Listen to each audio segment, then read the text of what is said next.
Good morning, children. We were learning about the Indian Constitution and the preamble of Indian Constitution in our previous session.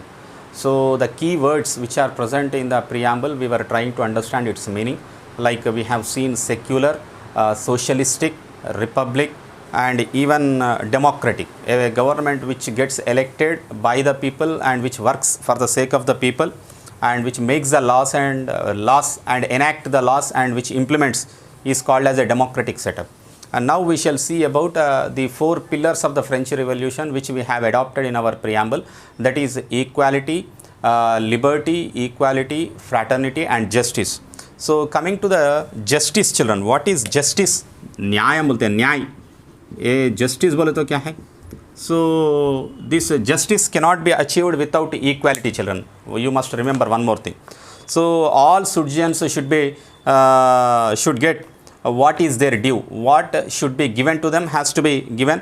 In determining what is due to them, no discrimination will be made on the basis of their birth, that is in which caste they have born, in which religion they have born, in which tribe they have born, whether they are male or female. So no discrimination will be shown and everybody will be given their due.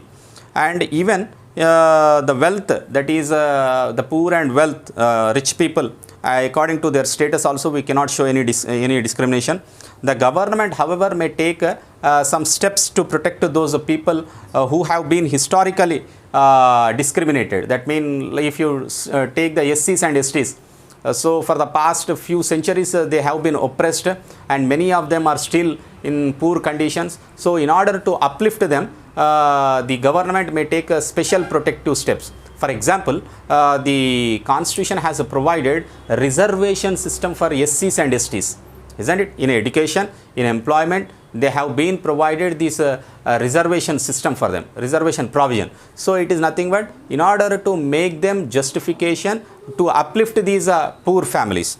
And next one is equality, children, equality. So this justice cannot be achieved without equality. So equality is nothing but our Constitution does not promise equality in all respects, like income or property. Everybody will not have the equal income and equal property, that is different. So economic equality will not be there, but whereas political equality will be there. But it seeks to ensure that people will enjoy the same status. That means political equality means all the people who are above 18 years of age will have the right to vote. That is a political equality. And all the people who are above 21 years of age can contest the election, whether you are male or female, whether you are belongs to higher caste or lower caste, whether you belong to this religion or that religion, you may contest the elections. So political equality is found, but economic equality is not found. And there is also social inequality in the society.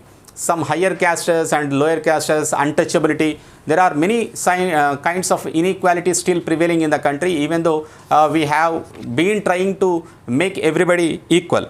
So you know it also treats all the people equally in front of the law. There is no separate law for higher class people and lower class people. Law is same. That is nothing but equality before the law, and rule of law we call it as. So all public offices shall be open to all the people without any discrimination. And if an office requires special qualification, access to that qualification too will be made equal to all people. If any office is required any special qualification, educational qualification or any skill qualification, then that also will be provided by the government equally to all the people, not only to a particular section of the society. And the next one is about the liberty, children. Liberty means it is a freedom, children. Liberty is nothing but it's a freedom. So coming to this liberty, there will be no unreasonable restrictions on the people, on the movement and the citizens, what they think, and the religion they wish to follow or not to follow, how they wish to express their thoughts or criticizing the government. This kind of liberty of expression, liberty of opinion, and they also follow up their thoughts in action, and they also come together to form association and political parties. That liberty you have under this one. That freedom you have, you can form the associations, you can gather them, you can conduct a meeting, that kind of liberty is there. But in certain cases, the government may impose certain restrictions only for particular period. Now अभी देखो Covid time पे gather होना मना कर दी. That doesn't mean that liberty is taken away. So in certain cases, in order to protect the people's life, the government may sometimes cross the excess and they may implement it. Last one is fraternity, children. Fraternity बोले तो brotherlyhood है, because in order to build a sense of bonding between diverse groups in the Indians, no one should be treated as a fellow citizen and not as a inferior or alien stranger. So that's the reason why we have included the fraternity also in the constitution, in the preamble. So beside this, the preamble of Indian Constitution had a section called as Directive Principles of State Policy. This lays down the special tax about which we shall see in the next class, children. Thank you.